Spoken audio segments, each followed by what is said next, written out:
Hello everyone, this is Ravivan Rao. स्वागत करता हूं आप सभी का रैपिड रिवीजन सीरीज के चैप्टर नंबर 9 जिसका नाम है ray optics and optical instrument. यहां से 9 नंबर के क्वेश्चन पूछे जाते हैं। सेक्शन ए में एक एमसीक्यू मिलेगा, सेक्शन बी में 2 मार्क का क्वेश्चन मिलेगा, सेक्शन सी में 3 मार्क का क्वेश्चन मिलेगा और कोई पेपर सेट में केस स्टडी बेस्ड क्वेश्चन भी पूछा और लॉन्ग आंसर वाला क्वेश्चन भी पूछा है। सेम सिनेरियो 2024 में देखने को मिला था, लेकिन तीनों सेक्शन में, पहले के तीनों सेक्शन में क्वेश्चन आना पक्का है, बाकी के 2 में आ भी सकता है, नहीं भी आ सकता, डिपेंड्स ऑन योर सेट। ठीक है, अब बात रहेगी कि ये चैप्टर कौन कौन पढ़ सकता है, रैपिड रिवीजन के साथ साथ कौन आगे बढ़ सकता है। तो बेटा अगर आपने पहले रे ऑप्टिक्स पढ़ रखा है कहीं से भी, अगर मेरे वन शॉट से पढ़ रखा है तो बहुत बढ़िया है, और नहीं पढ़ रखा तो प्लीज इस सेशन को मत देखिएगा, इस रैपिड रिवीजन को मत देखिएगा, क्योंकि हम यहां पर 20 से 25 मिनट में उसको रिवाइज कर रहे हैं डिटेल्ड में। आपको लिंक नीचे डिस्क्रिप्शन में दी गई होगी, वहां पर मैंने ऑलरेडी पढ़ाया हुआ है। तो शुरुआत करते हैं। इस चैप्टर की शुरुआत होती है मिरर्स फॉर्मूले से।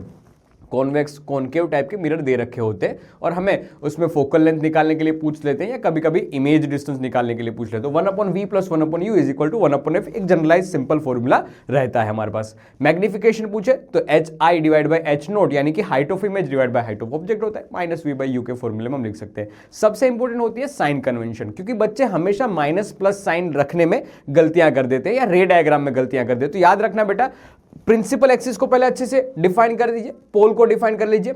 अब जो भी पोल से इंसिडेंट रे की डायरेक्शन होगी, उस डायरेक्शन में जो भी डिस्टेंस नापे जाएंगे पोल से वो सारे पॉजिटिव, उससे अपोजिट डायरेक्शन में होंगे वो नेगेटिव। प्रिंसिपल एक्सिस से जो भी अपर होंगे वो पॉजिटिव, प्रिंसिपल एक्सिस से जो नीचे होंगे उसको नेगेटिव बोलेंगे। याद रखना ये छोटी छोटी बातें हैं, लेकिन इसी से रे ऑप्टिक्स का बेस बनता है। इसमें गलती मतलब पूरे चैप्टर में गलती कर देते हैं आप। ठीक है, एक क्वेश्चन छोटा सा पूछा गया था 2024 में, सुनना मेरे दोस्त। 2 मार्क्स में क्वेश्चन पूछा गया था कि 30 सेंटीमीटर ऑब्जेक्ट डिस्टेंस दे रखा है, ये कॉनकेव मिरर के फ्रंट में रखा गया है। ऑब्वियसली ये नेगेटिव हमें लिखा जाएगा। कॉनकेव मिरर की फोकल लेंथ नेगेटिव में लिखेंगे हम। रेडियस ऑफ कर्वेचर दे रखी थी 40 सेंटीमीटर, डिवाइड बाय 2 किया तो 40 सेंटीमीटर मिल गई। हमें इमेज डिस्टेंस निकालना था और मैग्निफिकेशन निकालना था। सिंपल सी बात है, फॉर्मूला जो भी था मिरर्स फॉर्मूला वो अप्लाई किया और आंसर निकाला। माइनस प्लस में ध्यान रखना दोस्त, मिस्टेक नहीं करनी है। ठीक है, मैग्निफिकेशन भी विद साइन यूज किया जाता है, hi/h0 या -v/u फॉर्मूला निकाल के हमने मैग्निफिकेशन निकाल दिया, जो मिल रहा है हमें 2 यूनिट इसका नहीं होता है, hi/h0 है। बढ़िया सर। अब बात आती है रिफ्रैक्शन की। ये रिफ्लेक्शन था, अब रिफ्रैक्शन मतलब कि लाइट उसी मीडियम में जा रही है और थोड़ा सा बेंड हो जा रही है। तो जो इंसिडेंट रे को मीडियम के पास होने के बाद जो रिफ्रैक्ट होती है, उसके लिए बताते हैं कि ये तीनों के तीनों कौन कौन, इंसिडेंट रे, रिफ्रैक्टेड रे और ये नॉर्मल जो सरफेस पे ड्रॉ किया गया, वो तीनों के तीनों एक ही प्लेन में होते हैं। एक छोटी सी बात इसमें ये भी याद रख लेना कि जो भी मीडियम के पास जाएगी ना, अंदर जाएगी, उसकी फ्रीक्वेंसी सेम रहेगी, उसकी वेलोसिटी चेंज कर जाएगी और उसकी वेवलेंथ चेंज कर जाएगी, frequency as it is same रहती है। दूसरा लॉ बताता है रिफ्रैक्शन का हमें कि नॉर्मल के साथ जो इंसिडेंट एंगल बनाया वो, और ये रिफ्रैक्टेड रे ने नॉर्मल के साथ बनाया हुआ एंगल ये आर। ठीक है, इन दोनों का साइन ब्रैकेट ले लीजिए, यानी कि sine i divide by sine r ले लीजिए, इज इक्वल टू होता है कांस्टेंट क्या होता है, रिलेटिव रिफ्लेक्टिव इंडेक्स n2 यानी n2 डिवाइड बाय n1। इसको बड़े अच्छे से लिखते हैं हम स्नेल्स लॉ के हिसाब से, n1 sin i is equal to n2 sin r के फॉर्म में। बढ़िया। अब इस पर बेस्ड क्या गजब की एप्लीकेशन और क्या गजब के क्वेश्चंस पूछे गए हैं, देखना। इसी से बना हुआ है क्रिटिकल एंगल और टोटल इंटरनल रिफ्लेक्शन का कंसेप्ट, कि जैसे कि ये इंसिडेंट रे घुसी है अंदर, डेंसर से रेयर की ओर जा रही है। ध्यान से देखना, R1 पे रिफ्लेक्शन हुआ, जैसे जैसे हमने इंसिडेंट एंगल बढ़ाया, ध्यान से देखिए, नॉर्मल से हम बढ़ाते जा रहे, तो कोई एक पर्टिकुलर एंगल ऐसा मिल रहा है कि जहां पर ये लाइट है ना, जो रिफ्रैक्ट वाली, वो एकदम ग्रेस करती हुई चली जा रही है। तो भाई ऐसा एंगल कि जहां पर रिफ्रैक्टेड एंगल 90 डिग्री मिले, ऐसे इंसिडेंट एंगल को हम क्रिटिकल एंगल बोलते हैं। याद रखना इसमें बात, कंडीशन क्या है, जब डेंसर से रेयर जा रही हो तभी ये क्रिटिकल एंगल की कहानी होती है, तभी टीआईआर की इफेक्ट होती है। अब टीआईआर क्या भाई, और भी आपने आई बढ़ा दिया, आई इंसिडेंट एंगल की वैल्यू और भी बढ़ा दी, तो बेटा ये अंदर घुसी लेकिन बाहर नहीं निकल पाई। यार रिफ्रैक्शन तो वो होता था ना कि जिसमें एक मीडियम से दूसरे मीडियम में पास होता था, लेकिन ये तो रिफ्लेक्शन हो गया, बिना मिरर का reflection, internal reflection, total internal reflection से जाना जाता है। ये इसके बारे में कैसे पूछेंगे और कैसे लिखेंगे, छोटी छोटी बात मैंने एक्सप्लेन कर दी है। याद रखना कब होगा ये, क्रिटिकल एंगल से ज्यादा हो इंसिडेंट एंगल तब, और डेंसर से रेयर वाले मीडियम में ही ये फिनोमिना बनता है। और क्या इसकी वास्ट एप्लीकेशन है दोस्त, एक कॉइन को ग्लास, ये पानी की बोतल है ना मेरे पास, कांच का ग्लास लीजिए, उसमें कॉइन डालिए, ऊपर से देखिए आपको पता चलेगा कि ये कुछ ऊपर आ रहा है। ये हालांकि रिफ्लेक्शन का फिनोमेना हो रहा है, लेकिन टोटल इंटरनल रिफ्लेक्शन की भी थोड़ी इफेक्ट यहाँ पर पता चलेगी। आपको पता है लूमिंग इफेक्ट दिखाता है कि समंदर में एक जहाज जैसे ऊपर उड़ रहा हो वैसा दिखाई देता है। आप रण प्रदेश में जाओ तो मरीचिका, मृगजल, हम बोलते हैं ना कि भाई पानी होता नहीं लेकिन फिर भी दिखाई देता है। गर्मियों के सीजन में हमें रोड पे भी ये चीज़ दिखाई देती है। ऑप्टिकल फाइबर इसी पर बेस तो काम करते, तो ये बहुत सारी एप्लीकेशन साथ में लेके आता है टोटल इंटरनल रिफ्लेक्शन। मैंने डिटेल में ये वन शॉट में सारी एप्लीकेशन समझा रखी है, अगर आपने ना पढ़ी हो तो पहले वो रिवाइज करके आना, मतलब पहले वो अच्छे से पढ़ के आना। ओके, फिर बात आती है प्रिज्म की। तो प्रिज्म में बहुत छोटी छोटी बात है, जैसे कि एक रे अंदर घुसी है, इसको इंसिडेंट रे कहेंगे। देखो प्रिज्म में दो सरफेस पे रिफ्लेक्शन होगा, याद रखना है। अब तक एक ही सरफेस की बात कर रहे थे, प्रिज्म में दो सरफेस पे रिफ्लेक्शन होता है। लाइट आई अंदर घुसी, बढ़िया सर, इंसिडेंट एंगल आई, और ये रिफ्लेक्टेड एंगल को हमने R1 नाम दिया जो नॉर्मल के साथ बनाई। देखो इसको जाना था जापान, पहुंच गया पाकिस्तान, इसको जाना था जापान, पहुंच गया पाकिस्तान, कुछ डेविएशन आया, del1 बोलते हैं। रिफ्लेक्टेड रे आगे बढ़ती है, दूसरी एक सरफेस पे रिफ्लेक्शन होता है, सेकंड टाइम रिफ्लेक्शन, सेकंड बोल देंगे इसको फर्स्ट बोल देंगे। नॉर्मल के साथ ये एंगल बना रही है कुछ R2, अब ये बाहर निकली तो इसको जाना था जापान, पहुंच गया पाकिस्तान, और एक बार इसने डेविएशन कर दिया, del2 लिख दिया। ये इमर्जेंट रे हुई है जिसने एंगल बनाया है नॉर्मल के साथ E। ओके तो बताता है कि इसने नेट डेविएशन कितना कर दिया, तो net deviation is equal to लिखते हैं del1 प्लस del2, जिसका समेशन करके सिंप्लीफाई करके हमें फॉर्मूला मिलता है del net is equal to I plus e minus करके ए को एंगल ऑफ प्रिज्म की जो दो सरफेस पे ये रिफ्लेक्शन का फिनोमिना हुआ है ना, इन दोनों के बीच का एंगल को बोलेंगे हम एंगल ऑफ प्रिज्म। ये होता है R1 प्लस R2 के इक्वल, याद रखना, दिमाग में रखना ये बात।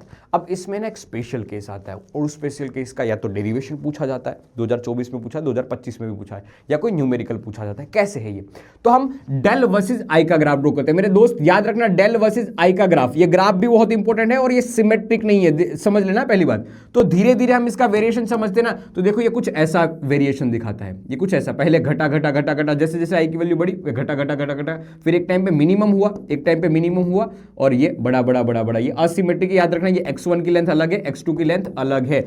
ओके सर, और ये मिनिमम हुआ है ना, वहां पर एक स्पेशल कंडीशन हमें देखने को मिली है कि वहां पर इंसिडेंट एंगल और ये इमर्जेंट एंगल दोनों इक्वल है। यहां पर और एक बात हमें देखने को मिलती है कि R1 is equal to R2 is equal to a/2 के जितना बन रहा है। क्या गजब की बात मिल रही है। और एक डेरिवेशन इसमें करते हैं, आप चाहोगे तो मैं डेरिवेशन वाला वीडियो लेके आ जाऊंगा, या शायद आ भी चुका होगा जैसे आप बताओगे वैसे, लेकिन डिटेल में पढ़ना है तो अगेन वन शॉट, हम सिर्फ इसकी एप्लीकेशन अभी समझ रहे हैं। तो इस टाइम पे हम लिख सकते हो, हम लिख सकते हैं इंसिडेंट एंगल की वैल्यू डेल मिनिमम जो मिल रहा है ना, ये मिनिमम डेविएशन प्लस करके angle of prism divide by 2, और रिफ्रैक्टिव इंडेक्स की रिलेटिव वैल्यू मिल जाएगी हमें, रिलेटिव रिफ्रैक्टिव इंडेक्स की वैल्यू मिल जाएगी sine del minimum plus A divide by 2, ये डेरिवेशन पूछा गया था, डिवाइड बाय साइन a/2, ये डेरिवेशन पूछा गया था 2024 में, दिमाग में रखना है, डेरिवेशन काम का है। ऐसे ही एक और डेरिवेशन आता है और उसकी एप्लीकेशन भी, ये सबसे इंपॉर्टेंट कंसेप्ट, सबसे इंपॉर्टेंट, अब तक जितना पढ़ा है उसमें सबसे इंपॉर्टेंट कंसेप्ट। यहां पर डेरिवेशन भी आता है और न्यूमेरिकल भी आता है, और जो न्यूमेरिकल पूछे जा रहे हैं ना बेटा, क्या सुंदर सुंदर न्यूमेरिकल, तुम्हारा दिमाग अरे भाई ऐसा होता है। और मैंने यहाँ पर वन शॉट में ना 2 से 3 न्यूमेरिकल करवाया, बस 2 से 3, वो 2 से 3 न्यूमेरिकल कर लोगे, आपको ये कंसेप्ट एकदम क्रिस्टल क्लियर हो जाएगा। क्या कहता है ये कंसेप्ट, बहुत छोटी सी बात कि ऑब्जेक्ट को रखा है आपने स्फेरिकल सरफेस से u डिस्टेंस दूर, किस मीडियम में है ये, N1 मीडियम में है, ठीक है सर। और इसकी इमेज, फाइनल इमेज कहीं पे बन रही है, मान लीजिए कहीं इसकी फाइनल इमेज कहीं V बन रही है, ओके, रिफ्रैक्शन हो रहा है इस स्फेरिकल सरफेस के थ्रू ओके सर, और ये V डिस्टेंस पे इमेज हमें मिल रही है, कौन से मीडियम में, N2 वाले मीडियम में है। तो N2 divide by V minus N1 divide by U is equal to N2 minus N1 divide by R। क्या सुंदर फॉर्मूला है भाई, जितने क्वेश्चन करो उतने कम है। लेकिन मैं बता रहा हूं अगेन, मैंने 2 से 3 क्वेश्चन और उसमें डिटेल में समझाया कि कैसे यूज करेंगे, एक बार नहीं 2 बार भी इसका यूज करके समझाया कि 2 बार रिफ्लेक्शन वाला ये फॉर्मूला भी यूज किया जा सकता है। याद रखना है बेटा, पहले V वाला टर्म आता है और वो रिफ्रैक्टिव इंडेक्स आता है जिसमें इमेज बन रही है, तो N2 divide by V minus N1 divide by U is equal to N2 minus N1 divide by R। बहुत IMP कंसेप्ट है। अब 2 बार रिफ्रैक्शन यानी लेंस का कंसेप्ट, एक पतला लेंस ले लेते हैं, एक पहली सरफेस ये हो गई, ठीक है, यहां से कुछ इमेज बनाएगा, फिर ये दूसरी सरफेस हो गई, इसने कुछ इमेज बनाया, तो ये पूरा 2 बार हम refraction through a spherical surface का फॉर्मूला यूज करके इसका डेरिवेशन करते हैं और सिंप्लीफाई करते हैं, तब हमें मिलती है इसकी focal length 1/f is equal to relative refractive index यानी कि n lens divide by n surrounding minus 1/r1 divide by 1/r2। r1 क्या होती है, देखो इस रिफ्रैक्टिव सरफेस की रेडियस कुछ r1 होगी और दूसरी रिफ्रैक्टिव सरफेस की रेडियस कुछ r2 होगी, तो ये लिखा है 1/r1 minus 1/r2 with sign ये यूज किया जाता है। दो छोटे छोटे केसेस में ये भी है कि लेंस फॉर्मूले को 1/v माइनस, उसमें मिरर में आता था प्लस, यहाँ पर minus 1/u is equal to 1/f लिखते हैं। और एक बात है मैग्निफिकेशन हम लिखते हैं इसमें hi डिवाइड बाई h0, वहां पर माइनस आता था, यहाँ पर माइनस नहीं, v डिवाइड बाई u करके लिखते हैं। परफेक्ट, बहुत सुंदर सुंदर क्वेश्चन आते हैं। अब है ना, हमेशा ये बच्चों के दिमाग में ये कंफ्यूजन रहता है कि भाई जो ये जो कॉन्वेक्स लेंस है ना वो कन्वर्ज करता है और जो कॉनकेव लेंस है वो डाइवर्ज करता है, तो ऐसा नहीं है बेटा, वो सारा खेल होता है ये फॉर्मूले का। अगर ये टर्म है वो 1 से छोटा हो जाएगा तो इसका एवरेज जो भी इसका बिहेवियर था नॉर्मली वो चेंज हो जाएगा। इसलिए इक्वेशन बहुत प्यार से बता रहा हूं, देखना 1/f इज इक्वल टू, ये इक्वेशन का महत्व बताया कि इक्वेशन पे सारी डिपेंडेंसी है, सारी डिपेंडेंसी। ये इक्वेशन यूज करना आ गया तो रे ऑप्टिक्स में आप 9 में से 5 नंबर पक्का लेके आओगे, पक्का। ठीक है, ये इक्वेशन का यूज करना आ गया तो याद रखना, हमेशा कोई जरूरी नहीं है कि कॉन्वेक्स लेंस है वो कन्वर्जिंग की तरह बिहेव करेगा। अगर सराउंडिंग मीडियम ज्यादा है तो ये डाइवर्जिंग की तरह भी बिहेव कर सकता है, और हमेशा ऐसा जरूरी नहीं है, याद रखना ऐसा जरूरी नहीं है कॉन्वेक्स लेंस है वो कन्वर्जिंग ही करेगा। यहां पर कॉनकेव आएगा, ये कॉनकेव लेंस, अगर सराउंडिंग वाला ज्यादा हुआ तो कॉनकेव लेंस है वो कन्वर्ज भी कर सकता है। ये देखो कॉनकेव यहां पर कन्वर्ज करता है, ये कॉन्वेक्स यहां पर डाइवर्ज करता है, तो जो उसका नॉर्मल बिहेवियर है उससे अपोजिट बात है, याद रखना। हाँ, अगर सोचना कि ये कोई लिक्विड है जिसमें मैंने लेंस को डुबा दिया और अगर दोनों का रिफ्रैक्टिव इंडेक्स सेम हो तो क्या होगा, कमेंट सेक्शन में जरूर बताना है, किस किस को पता है, देखते हैं।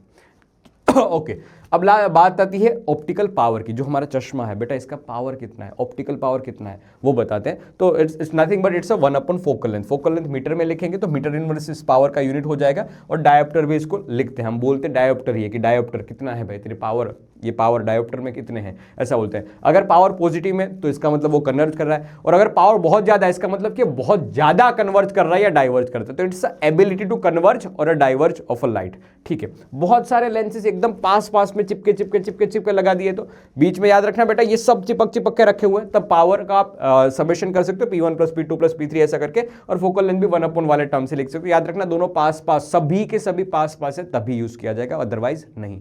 छोटा एक कंसेप्ट और भी आता है कटिंग ऑफ लेंस के बारे में। देखना 2 तरह से लेंस को काटा जा सकता है, वैसे तो कई तरीके से काटा जा सकता है, आपको पता होगा ज्यादा, लेकिन हम यहां पर लेंस की बात करें तो एक प्रिंसिपल एक्सिस से परपेंडिकुलर इसको काट लिया, ठीक है, ये परपेंडिकुलर काटा है और एक पैरेलल काटा है। तो जब भी परपेंडिकुलर काटे तो याद रखना फोकल लेंथ है वो डबल हो जाती है और पावर आधा हो जाता है। अब तो पावर याद रखना क्योंकि पावर की उल्टी होती है फोकल लेंथ। ओके, तो पावर P है तो पावर हो गया आधा, बता कौन पता किसमें ताकत सबसे ज्यादा, बता यहां पर कि अगर प्रिंसिपल एक्सिस के अलोंग इसको काट दोगे तो एक टुकड़ा ऊपर वाला एक टुकड़ा नीचे वाला, दोनों को मैं सीधा करके खड़ा कर दूं तो पावर में कोई भी चेंजेस नहीं आएगा। इसका भी डेरिवेशन मैंने बताया हुआ है और इस पर एक केस स्टडी बेस्ड क्वेश्चन आया हुआ है। हालांकि ये सिलेबस से रिमूव्ड ऐसा बताते हैं, लेकिन केस स्टडी बेस्ड क्वेश्चन इस पे पूछा गया है, मैं झूठ नहीं बोल रहा हूं। ये लीजिए वो question, case study based question है, लेकिन मैं आपको 2 क्वेश्चन ऐसे ही दिखाने के लिए आया हूं। 2024 में पूछा गया था कि बड़ा सा लेंस था, उसको 2 हिस्सों में काट दिया, duck duck duck duck duck duck duck duck ऐसे काट दिया। एक हिस्सा ऐसा हो गया जिसको यहां पर ज्वाइन किया, दूसरा हिस्सा ये हो गया। बताओ इसका नेट पावर कितना होगा। तो हमें पता है कि इसका पावर आधा हो जाता है, आधा पता कौन पता किसमें तक सबसे ज्यादा पावर आधा, दोनों का समेशन कर दोगे P/2 + P/2 + P/2 कितना बन जाएगा B/2, तो it's a 2P, C answer हो जाएगा। है P/2 सर P बनेगा, P/2 बनेगा। गलती मत करना मेरे दोस्त, सब कुछ पता होने के बावजूद अगर सिल्ली मिस्टेक करके आ जाते हो तो उससे बड़ी खामी कुछ नहीं हो सकती। उससे मतलब वो अफसोस की बात ये होती है ना, वो प्रैक्टिस के अभाव की वजह से होता है। सही में बताऊं तो तुम, और ये सबके साथ होता है ऐसा नहीं है, लेकिन किसी के साथ बहुत ज़्यादा पैमाने पे होता है, किसी के साथ बहुत कम पैमाने पे होता है। तो कम उसी के साथ होता है जिसने अच्छी खासी प्रैक्टिस कर रही है, तो जितने हो सके उतनी प्रैक्टिस लेवल बढ़ाना। ओके इंसान से ही गलतियां होती है, डरने की बात नहीं, हो जाएगा धीरे धीरे। फिर बात आती है कि अगर लेंस को काट दिया है प्रिंसिपल एक्सिस के अलोंग, अब जो 2 टुकड़े मिलते हैं, अब इसका पावर कितना होगा। समझ सकते हैं सर, लेंस को प्रिंसिपल एक्सिस के अलोंग काट दो, पावर में कोई फर्क नहीं पड़ता है, तो P + P, तो ये बन जाएगा 2P। इस वाले केस का आंसर आ जाएगा 2P सी ऑप्शन। समझ पा रहे हो, काटने का तरीका भी डिफरेंट होना चाहिए। अब लास्ट पार्ट इसका होता है एक दूसरा अध्याय, यानी कि ऑप्टिकल इंस्ट्रूमेंट। इस चैप्टर की खास बात यही है ना कि हम क्या पढ़ते हैं उसमें, ray optics and optical instrument. तो अब ऑप्टिकल इंस्ट्रूमेंट में 3 मेजर पढ़ते हैं। एक सिंपल माइक्रोस्कोप होता है कि वो हमें बताता है कि भाई एक बार खुली आंख से देखो ऑब्जेक्ट को डी डिस्टेंस यानी नियर पॉइंट पे। नॉर्मल ह्यूमन के लिए ये नियर पॉइंट होता है 25 सेंटीमीटर। ओके सर, तो 25 सेंटीमीटर पे ये रख के ये मैंने खुली आंख से देखा है। ओके सर, जो एंगल बन रहा है उसको थीटा नोट बोलो, डिनोमिनेटर में डाल दो। हम इसका मैग्नीफाइंग पावर निकालने वाले हैं सिंपल माइक्रोस्कोप का। सिंपल माइक्रोस्कोप होता क्या है भाई? Simple microscope is nothing but it's a convex lens, कि जिसमें हम पोल और फोकस के बीच में ऑब्जेक्ट इमेज को रखेंगे। इस लेंस का एक पोल होगा और फोकस होगा, सीधी बात है। पोल तो यहीं पे है, फोकस कहीं दूर होगा, यहाँ पर उसका फोकस है, तो हमने ऑब्जेक्ट बीच में खड़ा कर दिया। तो ये एक स्पेशल केस बनता है इमेज फॉर्मेशन का, कि वहां पर ये इसकी इरेक्ट इमेज बनाता है, चत्ती इमेज बनाता है और दूर बनाता है वी डिस्टेंस पे। तो अब जो इसने एंगल बनाया है थीटा इज इक्वल टू सामने वाला एच डेज डिवाइड बाई ये वी, और सेम ही एंगल यहां पर भी बन रहा है, ये ऑब्जेक्ट ने भी बनाया हुआ है, तो it is equal to h divide by, आप यू भी लिख सकते हो। तो इन दोनों का ratio theta divide by theta naught का रेशियो को ही हम मैग्नीफाई पावर के फॉर्म में लिखते हैं, तो डी बाई यू हमें फॉर्मूला मिल जाता है। ओके, बढ़िया। आंख वाला लेंस है ना, इसलिए कई बार है ना इसको यूई भी लिखा जाता है, तो कंफ्यूज मत हो ना, यूई, क्योंकि एक ही लेंस है और वो आंख के नजदीक वाला लेंस है, इसलिए आई के फॉर्म में भी लिखता है, ई के फॉर्म में। ओके अब 2 केस, हर एक इंस्ट्रूमेंट में 2 केस बनाएंगे, कि मान लीजिए कि हमें फाइनल इमेज देखना है वो इनफाइनाइट पे हो, मतलब हमें जो फाइनल इमेज दिख रही है वो इनफाइनाइट पे दिखे, तो उसके लिए कितना मैग्निफिकेशन होना चाहिए, और अगर उसको हमें बहुत नजदीक least distance of distinct vision यानी कि 25 सेंटीमीटर पे देखना है तो कितना होना चाहिए। तो 2 केस है भाई, किसी भी ऑब्जेक्ट को फाइनल पे देखना हो तो इमेज ऑब्जेक्ट डिस्टेंस कहां पर है, फोकल लेंथ पे रख दीजिए उस ऑब्जेक्ट को, वो इनफाइनाइट पे इमेज बनाता है, तो ये केस हो जाएगा। दूसरे में थोड़ी सी सिंप्लीफिकेशन की है और लेंस फॉर्मूला का यूज किया है। तो 2 केस का डायग्राम कुछ ऐसा बनेगा, डायग्राम इज मस्ट, अगर डायग्राम ड्रॉ कर लिया अच्छे से तो सारी चीज समझ में आ जाएगी।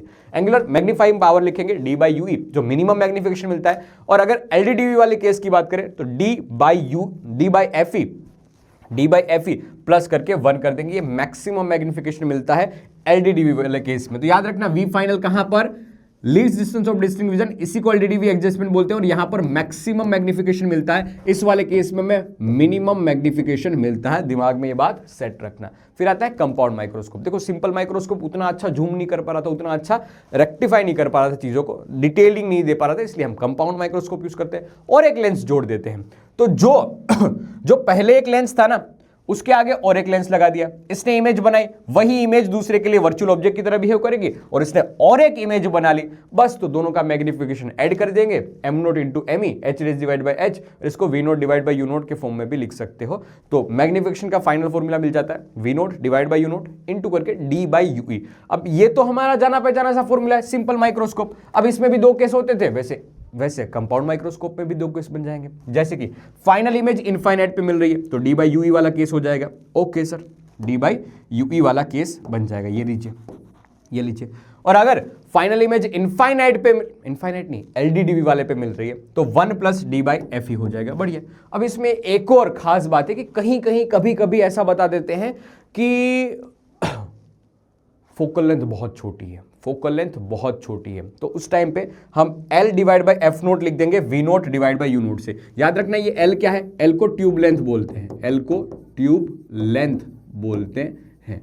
ये बात छोटी है लेकिन काम की है, दिमाग में रखना, ये ट्यूब लेंथ L के फॉर्म में लिखी जाती है। छोटी बातें हैं लेकिन इसी से चैप्टर बनता है।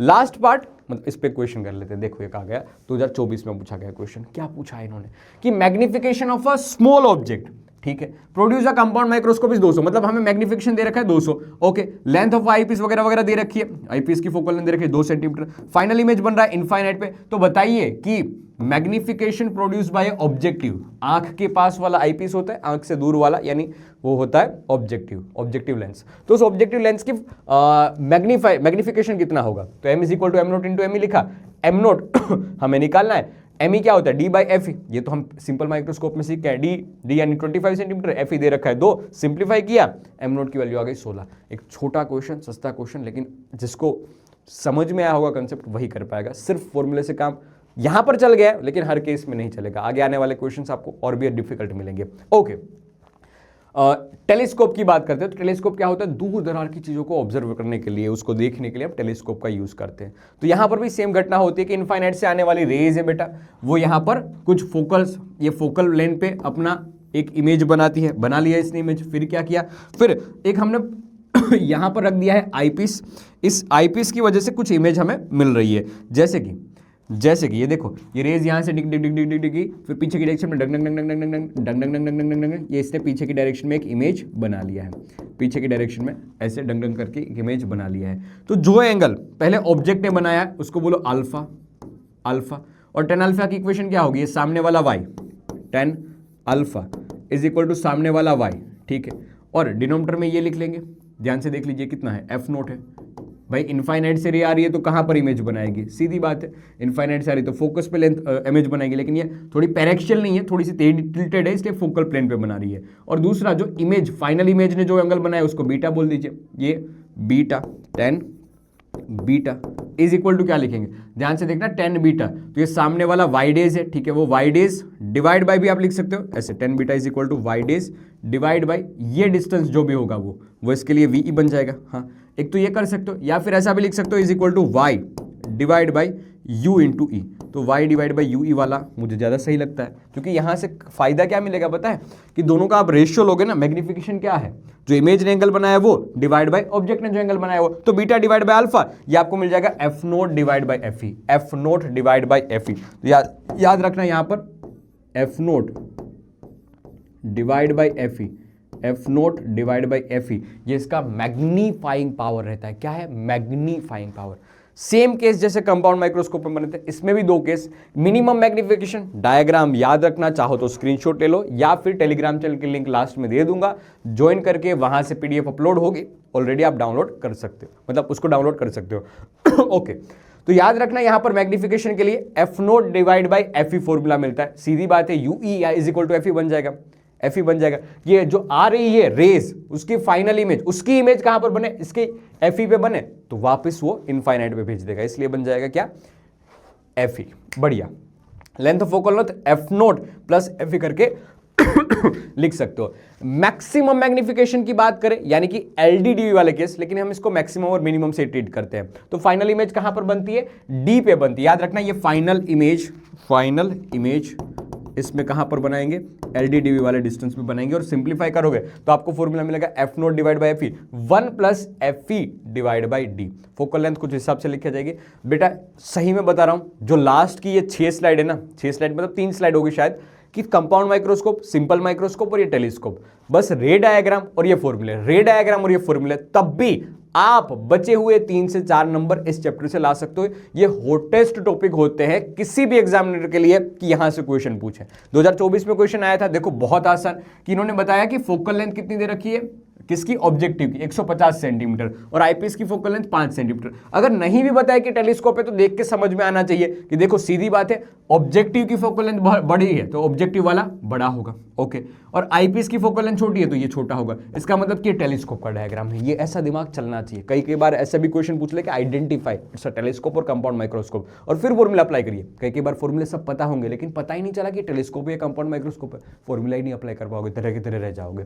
ओके, तो हमें बताना है कि नॉर्मल एडजस्टमेंट के लिए बताइए इसका मैग्निफिकेशन या distance of the image form by this objective, ठीक है, मतलब एफ नोट बताना है, सीधी बात है। तो मैग्निफिकेशन आप सीधा लिख सकते हो, F naught divide by F E 30 मिल जाएगा, और एफ नोट की वैल्यू आप सीधा यहां से बता सकते हो कहां पर रखना पड़ेगा, तो मिल जाएगा 150 सेंटीमीटर। चमका बेटा इंपॉर्टेंट है, रे डायग्राम इसमें समझ में आना चाहिए, रे डायग्राम समझ में आ जाएगा तो आप ये ऐसे टाइप के क्वेश्चंस बड़े आराम से कर लोगे। अब बात है दो ऐसे टेलीस्कोप की जिसके ऊपर किसी की नजर नहीं रहती, क्योंकि हर कोई बच्चा है वो ये तीन ही रट के जाता है, ये कोई नहीं देखता है। लेकिन सही बताओ ना, तो यहां से भी क्वेश्चन पूछते हैं कि बताइए टेरेस्ट्रियल टेलीस्कोप का क्या यूज है। तो देखो, हम जो एस्ट्रोनॉमिकल टेलीस्कोप यूज कर रहे थे ना ढंग करके, वो दूर दरार की चीजों को ऑब्जर्व करने के लिए, सन है या कोई स्टार है तो भाई वो सीधा दिख रहा है उल्टा दिख रहा है क्या पता चले। लेकिन मान लीजिए कि हमें रतन को देखना है, हमें गोलू भाई की गर्लफ्रेंड को देखना है, तो दोस्त वो तो ऐसे एस्ट्रोनॉमिकल टेलीस्कोप से उल्टी दिख जाएगी, क्योंकि फाइनल इमेज उल्टा बन रहा था, तो हमें ऐसा उसको सीधा करना पड़ेगा ना, पता चला गर्लफ्रेंड उल्टी दिख रही है, सही नहीं लगेगा, ठीक है। तो हम क्या करते हैं, बीच में एक इरेक्टिंग लेंस लगा देते हैं। इसका काम क्या है, हंस रहा है ये देखो, हाँ ठीक है, इसका काम क्या होता है, इसका काम होता है उल्टी इमेज को सीधा कर देना। देखो इमेज फॉर्मेशन का एक स्पेशल केस ये होता था, आपको पता है जब इसको 2f पे लगते थे तो इसका इमेज उल्टा होकर आ जाता था 2f पे। तो इरेक्टिंग लेंस बस यही काम करता है कि ये इमेज को क्या कर देता है, इरेक्ट कर देता है बस। बाकी जो भी मैकेनिज्म थी उस टेलीस्कोप की सेम टू सेम रह रही है, कोई फर्क नहीं है। और लास्ट है कैसेग्रियन रिफ्लेक्टिंग टाइप टेलीस्कोप। अब तक जो भी हमने पढ़ा है ना वो सारे के सारे कौन से थे, लेंस वाले टेलीस्कोप थे। अब लेंस को संभालना मुश्किल होता है, उसकी केयर करनी मुश्किल होती है, उसको बनाना भी मुश्किल होता है, मेंटेनेंस कॉस्ट भी ज़्यादा है। उस वजह से हम रिफ्लेक्टिंग टेलीस्कोप का यूज़ करते हैं, जिससे लाइट आई है, मिरर से टकराई है, मिरर से टकराने के बाद ये रिफ्लेक्ट हुई है। बहुत सारी खामियां थी रिफ्लेक्टिंग वाले में, लेकिन उसको सुधारने के लिए हमने रिफ्लेक्टिंग टाइप का यूज़ करा। रिफ्लेक्टिंग में बहुत खामियां थी, लेंस वाले में बहुत दिक्कतें थी, इसलिए हमने रिफ्लेक्टिंग का यूज़ किया, मिरर का यूज़ किया। तो टकराई है, टकराने के बाद हम यहाँ पर भी चेयर लेके बैठ सकते हैं, लेकिन भाई क्यों अंदर घुसना जब चीज़ें बाहर भी, एक और मिरर लगाने पर चीज़ें बाहर भी आ सकती है। तो एक और मिरर लगा दिया और ये फट करके इसने इमेज बना दी। यहाँ पर हम चेयर लेके आराम से इत्मीनान से देख रहे हैं गोलू भाई की गर्लफ्रेंड को। तो ये कैसेग्रियन टाइप के रिफ्लेक्टिंग टेलीस्कोप का भी डायग्राम पूछा जा सकता है आपकी एग्जामिनेशन में। बढ़िया दोस्त, अब जितनी भी बात मैंने बताई ना वो सारी बात इस फॉर्मूले में समराइज हो चुकी है। हाँ, इसमें एक और केस में बताना भूल गया, रियल और रेफरेंस डेप्थ के बारे में याद रखना है। h डेज या d dash divide by d is equal to n observer divide by n object. बस इतना याद रहेगा तो 2025 का एक क्वेश्चन आप कर पाओगे। 2025 में एक क्वेश्चन इसी पे पूछा गया था, सिंपल क्वेश्चन एमसीक्यू पूछा गया था। ओके, मतलब हो सकता है आने वाले सेशन में, आने वाले एग्जाम में 2 मार्क का क्वेश्चन भी बन जाए। ओके, तो ये फॉर्मूला बहुत अच्छे से रिवाइज कर लेना, स्क्रीनशॉट ले लो, या पीडीएफ ग्रुप में डाउनलोड होगा, मतलब ग्रुप में पीडीएफ अपलोड हो जाएगी टेलीग्राम ग्रुप में, वहां से डाउनलोड कर लेना। ओके, जैसे हमेशा की तरह एक क्वेश्चन अब आपके लिए छोड़ के जा रहा हूं, 2025 का दिमाग लगाने वाला क्वेश्चन है, दिमाग लगाने वाला। चाहो तो स्क्रीनशॉट लेके करो या चाहो तो पोस्ट करके करो, लेकिन अभी के अभी इस क्वेश्चन का आंसर दे शेखावत। ठीक है, तो यही रखते हैं आज के सेशन के लिए। मिलेंगे अगली बार नई नई बातों के साथ, तब तक के लिए बेटा tata bye bye, love you all. पढ़ाई करते रहिए, आगे बढ़िए।